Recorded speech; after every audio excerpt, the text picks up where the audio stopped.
Assalamualaikum warahmatullahi wabarakatuh. Perkenalkan, nama saya Anissa Dwi Aulia dengan NIM 2416040032. Di sini saya akan membuat video tentang sewa dan imbalan kerja pensiun. Baiklah, materi pertama yang saya jelaskan yaitu sewa. Apa itu sewa? Sewa adalah perjanjian antara lisi, yaitu penyewa, dengan lesor, pemberi sewa, di mana lesi diberikan hak oleh lesor untuk menggunakan aset milik lesor pada periode yang telah disepakati. Adapun jenis-jenis sewa, yang pertama ada sewa operasi, yang kedua ada sewa pembiayaan. Perbedaan keduanya adalah pada sewa pembiayaan terjadi pengalihan secara substansial seluruh risiko dan manfaat terkait kepemilikan suatu aset terlepas apakah hak milik pada akhirnya dapat dialihkan atau tidak. Sedangkan sewa operasi, pengalihan risiko dan manfaat tersebut tidak terjadi. Selanjutnya, analisis perjanjian sewa. Sewa yang dapat dibatalkan jika ada pembayaran tambahan yang signifikan pada awal sewa oleh lesi. Secara ekonomis dapat dipastikan tidak ada pembatalan. Waktu awal sewa adalah tanggal yang lebih awal antara tanggal perjanjian sewa pada tanggal pihak-pihak menyatakan komitmen terhadap ketentuan-ketentuan pokok sewa. Masa sewanya adalah periode yang tidak dapat dibatalkan di mana lesi telah menyepakati perjanjian sewa untuk menyewa aset. Awal masa sewa adalah tanggal saat lesi mulai berhak untuk menggunakan aset sewaan. Pembayaran minimum yaitu pembayaran selama masa sewa yang harus dibayar oleh lesi. Biaya jasa dan pajak dipungut oleh lesor. Selanjutnya ada penyajian dan pengungkapan. Pertama, laporan posisi keuangan atau neraca. Pada sewa pembiayaan, lesi mengaku bahwa aset dan liabilitas sewaan dalam laporan posisi keuangan. Lalu ada laporan laba rugi. Lesor mengakui pendapatan sewa dan laporan laba rugi kecuali jika beban tersebut dimasukkan dalam jumlah tercatat aset lainnya. Adapun sewa operasi, yang pertama pengakuan dan pengukuran.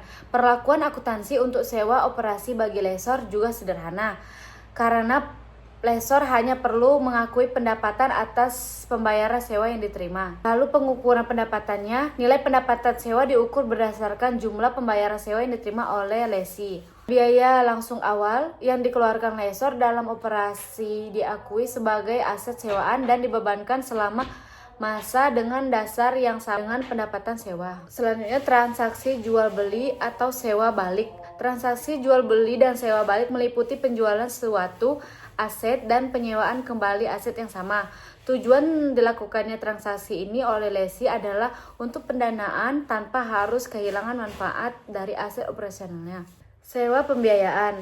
Lesi atau penjual, yaitu jika suatu transaksi jual dan sewa balik merupakan sewa pembiayaan, maka selisih lebih hasil penjualan dari jumlah tercatat tidak dapat diakui segera sebagai pendapatan penjual atau lisi, tetapi ditangguhkan dan diamortisasi selama masa sewa.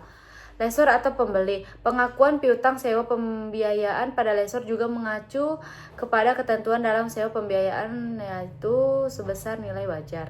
Oke, selesai materi dari PPT sewa tersebut. Selanjutnya saya akan menjelaskan imbalan kerja dan pensiun. Imbalan kerja itu apa sih? Yaitu perlakuan akuntansi atas imbalan kerja dalam PSAK 24 atau revisi 2013. Berlaku untuk pemberi kerja, mencakup imbalan kerja jangka pendek, pesangon, imbalan pasca kerja, dan imbalan kerja jangka panjang lainnya. Selanjutnya ada imbalan kerja jangka pendek. Imbalan kerja jangka pendek adalah imbalan kerja yang diharapkan akan diselesaikan seluruhnya sebelum 12 bulan setelah akhir periode pelaporan saat bekerja memberi jasa.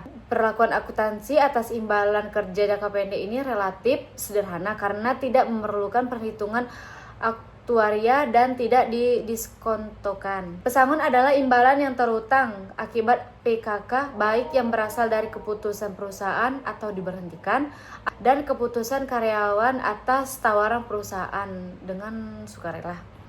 Perusahaan mengakui pasongan sebagai liabilitas beban pada tanggal yang lebih awal diantaranya satu, ketika penawaran atas imbalan tersebut tidak dapat ditarik kembali.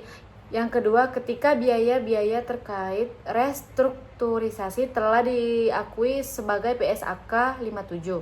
Imbalan pasca kerja adalah imbalan kerja yang disediakan perusahaan akan diberikan kepada pekerja setelah menyelesaikan masa kerjanya. Berdasarkan Undang-Undang No. 11 Tahun 1992 tentang dana pensiun, program imbalan pasca kerja harus dikelola oleh entitas terpisah yang disebut dana pensiun. Selanjutnya ada program imbalan pasca kerja terdiri atas dua jenis bergantung pada karakteristiknya, yaitu yang pertama program iuran pasti, yaitu pemberi kerja membayar iuran sebesar jumlah yang sudah ditetapkan kepada dana pensiun. Yang kedua ada program imbalan pasti, yaitu pemberi kerja wajib membayar sesuai dengan imbalan yang disepakati akan diterima pekerja saat selesai masa kerjanya nanti. Adapun perlakuan akuntansi atas program iuran pasti relatif sederhana, yaitu seluruh pembayaran iuran diakui sebagai bebas, sedangkan liabilitas hanya diakui atas iuran yang belum dibayarkan. Perlakuan akuntansi atas program imbalan pasti lebih kompleks karena membutuhkan adanya asumsi aktuaria untuk mengukur liabilitas dan beban diakui serta kemungkinan meningkatkan keuntungan dan kerugian aktuarial. Baik, sekian materi yang saya sampaikan. Jika ada kesalahan saya mohon maaf. Wassalamualaikum warahmatullahi wabarakatuh.